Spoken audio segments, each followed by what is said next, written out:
SNDP യോഗം general secretary Vellappally നടേശന്റെ വെല്ലുവിളി ഏറ്റെടുത്തിരിക്കുകയാണ് പ്രതിപക്ഷ നേതാവ് VD സതീശൻ. അടുത്ത നിയമസഭാ തെരഞ്ഞെടുപ്പിൽ UDFനെ മികച്ച ഭൂരിപക്ഷത്തോടെ അധികാരത്തിലെത്തിക്കുമെന്നും ഇതിന് സാധിച്ചില്ലെങ്കിൽ രാഷ്ട്രീയ വനവാസത്തിന് പോകുമെന്നുമാണ് പ്രതിപക്ഷ നേതാവ് തുറന്നടിച്ചിരിക്കുന്നത്. നിങ്ങൾ പിന്നെ എന്നെ കാണില്ല എന്നാണ് സതീശൻ മാധ്യമങ്ങളോട് പറഞ്ഞത്. വരുന്ന തെരഞ്ഞെടുപ്പിൽ UDF 98 സീറ്റുകൾ നേടി അധികാരത്തിലെത്തിയാൽ താൻ SNDP യോഗം ജനറൽ സെക്രട്ടറി പദം രാജിവെക്കാൻ തയ്യാറാണെന്ന് വെള്ളാപ്പള്ളി നടേശൻ പ്രഖ്യാപിച്ചിരുന്നു. മറിച്ചായാൽ സതീശൻ പദവികൾ രാജിവെച്ച് രാഷ്ട്രീയ വനവാസത്തിന് പോകണം. ഈ വെല്ലുവിളി ഏറ്റെടുക്കാൻ തയ്യാറാണോ എന്നും വെള്ളാപ്പള്ളി ചോദിച്ചിരുന്നു. 98 സീറ്റെന്നാണ് വെള്ളാപ്പള്ളി പറഞ്ഞതെന്ന് സതീശൻ ചൂണ്ടിക്കാട്ടി. 97 വരെ അദ്ദേഹത്തിന് സംശയമില്ല. അദ്ദേഹത്തെ പോലെ ഒരു നേതാവ് UDFന് 97 സീറ്റ് വരെ കിട്ടുമെന്ന് സമ്മതിച്ചിട്ടുണ്ട്.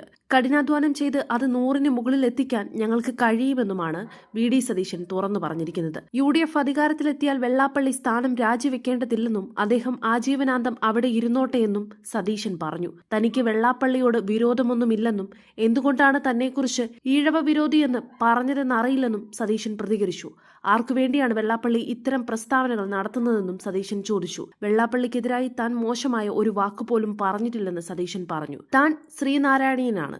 ശ്രീനാരായണ ദർശനങ്ങൾ ഉൾക്കൊള്ളുന്ന അത് പ്രചരിപ്പിക്കാൻ ശ്രമിക്കുന്ന ആളാണ്. എന്നാൽ നാട്ടിലാരെങ്കിലും വിദ്വേഷം പ്രചരിപ്പിക്കാൻ ശ്രമിച്ചാൽ UDF അതിനെ ശക്തമായി നേരിടും. CPM ഇറക്കുന്നത് പോലെയുള്ള പ്രസ്താവനകളൊന്നും ആയിരിക്കില്ല. ന്യൂനപക്ഷ വർഗീയത പറഞ്ഞാലും ഭൂരിപക്ഷ വർഗീയത പറഞ്ഞാലും തങ്ങൾ എതിർക്കും. കേരളത്തെ രക്ഷിക്കാനുള്ള പദ്ധതികളും പരിപാടികളും തങ്ങളുടെ കയ്യിലുണ്ട്. അത് സമയമാവുമ്പോൾ പ്രഖ്യാപിച്ച് ജനങ്ങളെ വിശ്വാസത്തിലെടുത്ത് നല്ല ഭൂരിപക്ഷത്തിൽ അധികാരത്തിൽ വരുമെന്നുമാണ് സതീശൻ പറഞ്ഞത്. താൻ കണ്ടതിൽ വെച്ച് ഏറ്റവും അഹങ്കാരവും ധാർഷ്ട്യവുമുള്ള പ്രതിപക്ഷ നേതാവാണ് സതീശൻ എന്നായിരുന്നു വെള്ളാപ്പള്ളി പറഞ്ഞത്. UDF 100 സീറ്റ് നേടി അധികാരത്തിൽ വരുമെന്ന സതീശന്റെ പ്രസ്താവനയെ പരിഹസിച്ച വെള്ളാപ്പള്ളി അങ്ങനെയെങ്കിൽ കാക്ക മലന്നു പറക്കുമെന്നും പറഞ്ഞിരുന്നു.